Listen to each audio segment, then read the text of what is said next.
blevet nomineret af Michael Eisenhardt til at skulle i vandet også. Det er jeg jo forfærdelig ked af.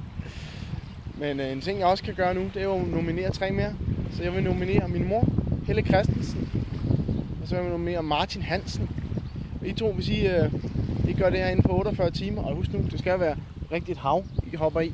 Så skal I give mig en tur på Rigsras. Så vil jeg også nominere Nanna Katrine Olesen. Og hvis du ikke gør det inden for 48 timer, rigtigt hav stadig, så skal du give kage til hele Trampolin Talent næste gang. Så nu er det tid at komme en tur i baljen. Det bliver fedt.